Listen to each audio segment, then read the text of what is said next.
కర్నూలు రాజకీయాలు రసవత్రంగా మారుతున్నాయి. దాని గురించిన బ్రేకింగ్ న్యూస్ చూస్తున్నాం. హాట్ టాపిక్ గా మారింది వైసీపీ కర్నూలు అభ్యర్థి వ్యవహారం. వైసీపీకి గుడ్ బై చెప్పే యోచనలో మంత్రి గుమ్మనూరు జయరాం ఉన్నారు. జయరాంని కర్నూలు ఎంపీగా పోటీ చేయించాలి అనే ఆలోచనలో అధిష్టానం ఉంది. వైసీపీ భావిస్తుంది. జయరాం పార్టీని వీడితే వైసీపీ నెక్స్ట్ ప్లాన్ ఏంటి అన్నది ఇప్పుడు చర్చనీయాంశంగా మారింది. కర్నూలు వైసీపీ ఎంపీ అభ్యర్థి ఎవరు? జయరాం ఒకవేళ రాజీనామా చేస్తే జయరాం ఇప్పటికే ఆయన మూడోసారి కూడా అసెంబ్లీకే పోటీ చేయాలని అనుకుంటూ ఉన్నారు. కానీ వైసీపీ అధిష్టానం మాత్రం జయరాంని కర్నూలు లోక్సభకు పోటీ చేయించాలని అనుకుంటుంది. ఈ నేపథ్యంలో కర్నూలు వైసీపీ అభ్యర్థి ఎవరనే చర్చ జరుగుతుంది. రేసులో వాల్మీకి సామాజిక వర్గ నాయకుడు సుభాష్ చంద్రబోస్ ఉన్నారు. కర్నూలు మేయర్ బివై రామయ్య కూడా ఉన్నారు. చేనేత కార్మిక వర్గానికి ఇవ్వాలని డిసైడ్ అయితే బుట్టా రేణుకకు ఇచ్చే అవకాశం ఉంది. జయరాం కర్నూలు పార్లమెంటు నియోజకవర్గం నుంచి పోటీ చేయాలని నిర్ణయించారు ముఖ్యమంత్రి జగన్. అయితే పార్లమెంట్ అభ్యర్థిగా బరిలోకి దిగటానికి జయరాం సుముఖంగా లేరు. ఇప్పటికే 2 సార్లు ఆయన ఆలూరు నియోజకవర్గం నుంచి ఎమ్మెల్యేగా గెలిచారు. మూడోసారి కూడా ఆలూరు నుంచి ఆయన పోటీ చేయాలనుకుంటున్నారు. మూడోసారి కూడా అసెంబ్లీకి వెళ్ళాలి అని అనుకుంటున్నారు. ఆయన కార్మిక శాఖ మంత్రిగా ఉన్నారు. మంత్రి జయరాం వాల్మీకి సామాజిక వర్గానికి చెందిన నేత. కర్నూలు పార్లమెంటు పరిధిలో అధిక శాతం ఈ సామాజిక వర్గానికి చెందిన ఓటర్లు ఉండటంతో వారిని ఆకర్షించడంలో భాగంగా ఎంపీగా పోటీ చేయాలని అధిష్టానం ప్రకటించింది. అయితే ఎంపీగా పోటీ చేయడానికి మంత్రి జయరాం ఇష్టపడటం లేదు. ఈ నేపథ్యంలో ఆయన వైసీపీకి గుడ్ బై చెప్పే యోచనలో ఉన్నట్టుగా తెలుస్తోంది. దీనిపై మరింత సమాచారం మా ప్రతినిధి హుసేన్ అందిస్తారు. హుసేన్, జయరాం లోక్సభకు పోటీ చేయడానికి ఆయన ఇంట్రెస్ట్ని చూపించట్లేదు. కానీ వైసీపీ అధిష్టానం మాత్రం జయరాంతో లోక్సభకు పోటీ చేయించాలని అనుకుంటుంది. ఒకవేళ లోక్సభకు పంపిస్తే జయరాం పార్టీని వీడడానికి కూడా సిద్ధమైనట్టుగా తెలుస్తోంది. ఏంటి కర్నూలులో జరుగుతున్న పరిణామాలు ఏంటి? రోహిత్, కర్నూలు జిల్లాలో రాజకీయ పరిణామాలు చాలా వేగంగా మారుతున్నాయి. ప్రముఖంగా చూసుకుంటే ఈ అధికార పార్టీ వైసీపీలో మాత్రం కలవరం మొదలైంది. ఎప్పుడైతే లిస్టుల పైన లిస్టు ఇప్పటికే 4 లిస్టులు ప్రకటించిన తర్వాత కర్నూలు ఎంపీ పార్లమెంటు నియోజకవర్గానికి ఇన్ఛార్జి బాధ్యతలు అక్కడి నుంచి పోటీ చేయించాలనే ఉద్దేశంతో మంత్రి గుమ్మనూరు జయరాం పేరు ఖరారు చేశారు. ఆ నేపథ్యంలో 4వ లిస్టులో ప్రకటించడం జరిగింది. అయితే ఈ నేపథ్యంలో తనకు సంబంధించినటువంటి నేను ఎంపీగా వెళ్లేటువంటి ప్రసక్తి లేదు, స్థానికంగా ఉన్నటువంటి కార్యకర్తలు మండల నియోజకవర్గ నాయకులు ఏదైతే నిర్ణయిస్తారో ఆ నిర్ణయం మేరకే నేను నడుచుకుంటానని ఆయన బహిరంగానే ప్రకటించారు. ఆ రకంగానే కార్యకర్తలతో ఆ సమావేశం చేసి తన అసమ్మతిని రాష్ట్ర అధిష్టానానికి తెలిసేలాగా వెల్లబుచ్చినప్పటికీ రాష్ట్ర అధిష్టానం నుంచి ఎలాంటి తనకి స్పష్టమైనటువంటి హామీ రాలేదు. ఎందుకంటే తను లోకల్ గా ఆలూరు నియోజకవర్గం నుంచి ఎమ్మెల్యేగా పోటీ చేశారు. 2 సార్లు అక్కడి నుంచి పోటీ చేసి మంత్రిగా కొనసాగుతున్నారు. 3వసారి బరిలోకి దిగాలి. తాను స్థానికంగా ఎమ్మెల్యేగా పోటీ చేయకపోతే మాత్రం నాకున్నటువంటి క్యాడర్ అక్కడ ఉన్నటువంటి లీడర్స్ అంతా ఇంకా డిస్టర్బ్ అయ్యేటువంటి పరిస్థితులు ఉన్నాయి.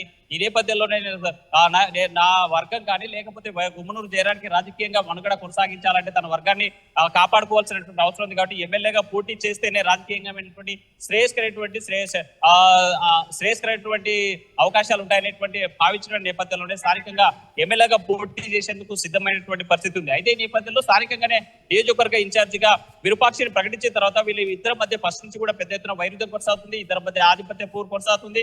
ఈ 2 గ్రూపుల మధ్య గొడవలు జరిగేటువంటి పరిస్థితులు ఉన్నాయి. ఈ 2 గ్రూపులు కూడా ఒకరిపైన ఒకరు దాడులు చేసినటువంటి పరిస్థితులు ఉన్న నేపథ్యంలో ఒకవేళ నియోజకవర్గం వీడి నేను ఎంపీగా వెళ్ళినట్టయితే మాత్రం స్థానికంగా ఉన్నటువంటి విరూపాక్షి బాగా వేస్తారు. అక్కడ ఉన్నటువంటి తన వర్గానికి నష్టం జరుగుతుందని స్పష్టంగా అన్ని రకాలుగా రాజకీయంగా ఎత్తుగడలు సమీకరణలు ఆలోచించిన తర్వాతే తాను స్పష్టంగా పార్టీ వీడడానికి కూడా సిద్ధమైనటువంటి పరిస్థితి కనిపిస్తుంది. ఈ నేపథ్యంలోనే ఇప్పటికే అటు టీడీపీతోనూ ఇటు కాంగ్రెస్ తోనూ 2 పార్టీలతో చర్చలు కొనసాగుతున్నాయి. టీడీపీలో కూడా స్థానికంగా మనకు కావాల్సినటువంటి ఆలూరు నియోజకవర్గం సీటు కేటాయించాలని పట్టుబడేటువంటి పరిస్థితి కనిపిస్తుంది. అయితే అక్కడ క్లోజ్ అయినటువంటి సందర్భంలోనే కాంగ్రెస్ పార్టీ యోచిస్తుంది. కాంగ్రెస్ పార్టీలో కౌహాడిచి డిసిసి కర్నూలు డిసిసి ప్రెసిడెంట్ గా ప్రకటించాలని యోచిస్తుంది. ఎందుకంటే ఈ ప్రధానంగా కర్నూలు పార్లమెంట్ తో పాటు అనంతపురం జిల్లాలో ఉన్నటువంటి 3 నియోజకవర్గాలు గుంతకల్లు, ఉరవకొండ, రాయదుర్గం ప్రాంతాల్లో వాల్మీకి సామాజిక వర్గం పెద్ద ఎత్తున ఉంది. ఆ వర్గం నుంచి ఓట్లు పోలైతే మాత్రం కాంగ్రెస్ పార్టీకి పోల్ పర్సెంటేజ్ పెరిగేటువంటి అవకాశం ఉంది.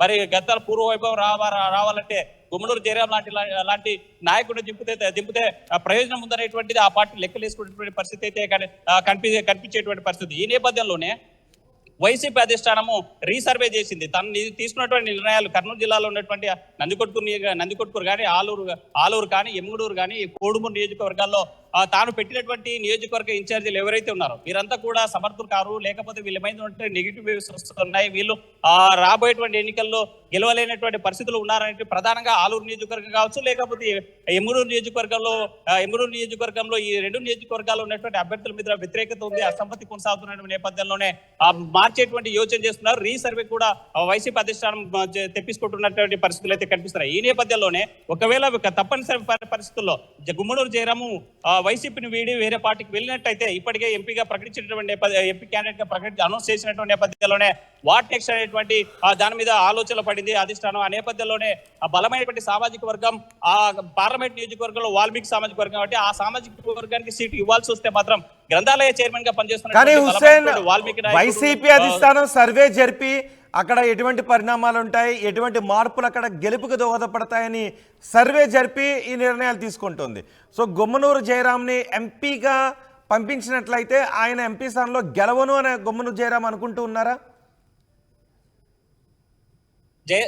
రోహిత్, ఒకటే గుమ్మనూరు జయరాం గెలువు అనేటువంటి ప్రసక్తి కాదు. తాను స్థానికంగా ఉన్నటువంటి నియోజకవర్గం వదిలినట్లయితే తాను క్యాడరు లీడర్స్ అక్కడ ఉన్న తాను నమ్ముకున్నటువంటి క్యాడర్ అంతా కూడా ఇబ్బంది అవుతుంది, డిస్టర్బ్ అవుతుంది, ఇబ్బంది పడతారనేటువంటి నేపథ్యంలో తాను ఎంపీగా పోటీ చేసేందుకు ససబేర్ అనేటువంటి పరిస్థితి అయితే కనిపిస్తుంది. అయితే కొంత వేచి చూసే ధోరణి కూడా కనిపిస్తుంది. ఎందుకంటే ఆ వైసీపీ అధిష్టానం రీసర్వే చేస్తోంది. ఇక్కడ ఉన్నటువంటి అభ్యర్థులను ప్రకటించిన తర్వాత ఆ ప్రాంతంలో ఉన్నటువంటి వైసీపీ వర్గాల్లో అసమ్మతి నెలకొంది. ఈ నెలకొన్నటువంటి నేపథ్యంలోనే పార్టీ గెలుపోవటంలో అంచనా వేసుకొని మరి పునరాలోచన పడింది కాబట్టి ఎమ్ముడూరులో మాత్రం స్పష్టంగా అభ్యర్థిని మార్చడానికి డిసైడ్ అయినట్టు తెలుస్తుంది. అక్కడ డిసైడ్ అయినట్లయితే ఎంపీ చేనేత సామాజిక వర్గానికి సంబంధించినటువంటి పుట్టా రేణుకను రంగంలో దిప్పడానికి యోచిస్తుంది. ఒకవేళ లేదు, అభ్యర్థులు మార్చేటువంటి ప్రసక్తి లేదు, ఇప్పటికే ప్రకటించిన నియోజకవర్గ ఇన్ఛార్జీలు ఎవరైతే ఉన్నారో వారే నెక్స్ట్ ఎమ్మెల్యే క్యాండిడేట్లుగా వాళ్ళు ప్రకటించే నిర్ణయం తీసుకుంటే మాత్రం తప్పనిసరిగా వాల్మీకి సామాజిక వర్గం నుంచి పార్టీ నుంచి వీడిపోతే, గుమ్మనూరు జయరాం వీడిపోతే ఆ స్థానంలో వాల్మీకి సామాజిక వర్గం నుంచి బలమైనటువంటి నేత ఇప్పటికే గ్రంథాలయ చైర్మన్ గా పనిచేస్తున్నటువంటి సుభాష్ చంద్రబోస్ పేరు పరిశీలన ఉంది. వీటితో పాటు కర్నూలు నగర మేయర్ గా ఉన్నటువంటి బివై రామయ్య తాను కూడా వాల్మీకి సామాజిక వర్గానికి చెందినటువంటి నాయకుడే. ఆ నాయకుడు గతంలో కూడా కాంగ్రెస్ పార్టీలో డీసీసీ ప్రెసిడెంట్ గా పనిచేసినటువంటి అనుభవం ఉంది కాబట్టి వీరిద్దరు పేర్లు పరిశీలన ఉన్నాయి. ఒకవేళ లేదు, సమీకరణలు మారలేదు, పుట్టా రేణుకను చేనేత సామాజిక వర్గం నుంచి ఎమ్మునూరు బరిలో దిప్పకపోతే మాత్రం ఇక తప్పనిసరిగా కర్నూలు పార్లమెంట్ నియోజకవర్గానికి చేనేత సామాజిక వర్గానికి పెద్దపీట వేసినట్లయితే గతంలో 2014లో వైసీపీ నుంచే పోటీ చేసి ఎంపీగా గెలిచినటువంటి సందర్భాలు ఉన్నాయి కాబట్టి ఆ నేపథ్యంలో చేనేత సామాజిక వర్గానికి ఇవ్వాల్సి వస్తే మాత్రం పుట్టా రేణుక పేరు కూడా పరిశీలిస్తా ఉన్నారు. ఈ నేపథ్యంలో వాల్మీకులకు ఇవ్వాలా లేకపోతే చేనేత సామాజిక వర్గాలకు ఇవ్వాలనేటువంటి అంచనా రాజకీయ లెక్కలు వేసుకుంటే వైసీపీ అధిష్టానం ఈ నేపథ్యంలో గుమ్మనూరు జయరాం పార్టీ మారితే మాత్రం ఎవరికి సీట్ ఇవ్వాలా వాల్మీకులకు? గుమ్మనూరు జయరాంని మళ్ళీ తాడేపల్లి పిలిపించి మాట్లాడే అవకాశం ఉందా? ఆయన అసంతృప్తితో ఉన్నారు, ఆయన లోక్సభకు ఆసక్తిగా లేరు. ఒకవేళ లోక్సభకే పోటీ చేయించాలి అంటే ఆయన పార్టీని వదిలే పరిణామాలు కూడా ఉన్నాయి. ఇప్పటికే మనం చూసాం లావు శ్రీకృష్ణదేవరాయలు కూడా ఆయన్ని నియోజకవర్గం మారమంటే ఆయన రాజీనామా చేసిన పరిస్థితి ఉంది. ఇప్పుడు జయరాం కూడా అలాంటి బాటలోనే ఉంటే జయరాంను పిలిచి మాట్లాడే అవకాశాలు ఏమైనా ఉన్నాయా? రోహిత్, స్పష్టమైన సంకేతాలు ఆల్రెడీ వైసీపీ ఇప్పటికే పంపించింది. తాను తప్పనిసరిగా అన్ని రాజకీయ సమీకరణలు సామాజిక ఆర్థిక బలమైనటువంటి ఈ యొక్క సమీకరణలు ఆలోచించిన తర్వాత ఇక్కడ ఉన్న ఎంపీ క్యాండిడేట్ గా ప్రకటించడం జరిగింది. అయితే ఆ నిర్ణయానికి అధిష్టాన నిర్ణయానికి వ్యతిరేకంగా ఇక్కడ ఉన్నటువంటి జయరాం నిర్ణయం తీసుకున్నటువంటి నేపథ్యంలో ఇప్పటికీ అల్టిమేటం జారీ చేశారు. ఇస్తే నాకు లోకల్ గా ఉన్నటువంటి ఆలూరు నియోజకవర్గం నుంచి 3వసారి పోటీ చేయడానికి వైసీపీ నుంచి అవకాశం ఇవ్వండి, లేదంటే మాత్రం పార్టీ వీడడానికైనా సిద్ధంగా ఉన్నానని స్పష్టమైన సంకేతాలు పంపించారు. అయితే ఇప్పటి వరకు అధిష్టానం నుంచి ఎలాంటి చర్చలు జరపడానికి ఎవరు కూడా వచ్చినటువంటి సందర్భాలు అయితే కనిపించలేవు. కానీ తాజాగా మనం గత 2 రోజుల క్రితమే చూసినట్లయితే రాబిన్ శర్మ టీం టీడీపీలోకి తీసుకోవాలనేటువంటి అంశం మీద తన గెలుపోటాల మీద ఒక సర్వే కూడా జరిపేటువంటి పరిస్థితి. ఒకవేళ 3వసారి బరిలోకి దిగి టీడీపీలోకి వచ్చినట్లయితే జయరాం గెలిచాడనేటువంటి అంచనాకు వచ్చి ఆ సర్వేలు పోయేటువంటి అవకాశాలు కనిపిస్తున్నాయి. ఏదేమైనా ఏ పార్టీ అయినా సరే, అటు కాంగ్రెస్ అయినా, ఇటు వైసీపీ అయినా, అటు టీడీపీ పార్టీ అయినా ఏ పార్టీలో జాయిన్ కావాలన్నా ఆలూరు నియోజకవర్గం నుంచే తన పోటీ అని స్పష్టమైనటువంటి సంకేతాలు ఇచ్చారు. ఈ 3 పార్టీల్లో ఏ పార్టీ అయితే తన స్థానికంగా ఎమ్మెల్యేగా పోటీ చేసేందుకు అవకాశం ఇస్తుందో ఆ పార్టీలో పోవడానికి మాత్రం సిద్ధంగా ఉన్నారు గుమ్మనూరు జయరాం. ఈ నేపథ్యంలోనే ఆయన వేరే పార్టీలు మారినట్లయితే మాత్రం వాట్ నెక్స్ట్ అనేటువంటి దానిపైన ఆల్రెడీ వైసీపీ అధిష్టానం ఎంపీగా ఎవరిని బరిలో దించాలనేటువంటి కసరత్తు చేస్తోంది. ఆ సందర్భంలోనే అటు వాల్మీకి సంబంధించినటువంటి సామాజిక వర్గ నాయకులు సుభాష్ చంద్రబోస్తో పాటు బివై రామాయణం, అదేవిధంగా చేనేత సామాజిక వర్గం సంబంధించినటువంటి ఎంపీ పుట్టారే, మాజీ ఎంపీ పుట్టారెడ్డి పేర్లు పరిశీలనలో ఉన్నాయి. రోహిత్, రాయుడు హుసేన్, రసవత్రంగా కర్నూలు రాజకీయాలు కనిపిస్తున్నాయి. హాట్ టాపిక్ గా మారింది అక్కడ కర్నూలు వైసీపీ ఎంపీ అభ్యర్థి విషయం. వైసీపీకి గుడ్ బై చెప్పే యోచనలో ఉన్నారు మంత్రి గుమ్మనూరు జయరాం పార్టీ వీడితే వైసీపీ నెక్స్ట్ ప్లాన్ ఏంటి అన్నది ఇప్పుడు చర్చనీయాంశంగా మారింది. కర్నూలు వైసీపీ ఎంపీ అభ్యర్థి ఎవరు అనేది కూడా ఇప్పుడు చర్చనీయాంశంగా మారింది. మంత్రి గుమ్మనూరు జయరాంను ఎంపీ లోక్సభ నుంచి పోటీ చేయించాలి అని అధిష్టానం నిర్ణయించింది. కానీ గుమ్మనూరు జయరాం మాత్రం ఈసారి కూడా ఆలూరు నుంచే పోటీ చేస్తానంటూ ఉన్నారు. గత 2 సార్లు ఆయన ఆలూరు నుంచే పోటీ చేసి గెలిచారు. ప్రస్తుతం ఆయన మంత్రిగా ఉన్నారు.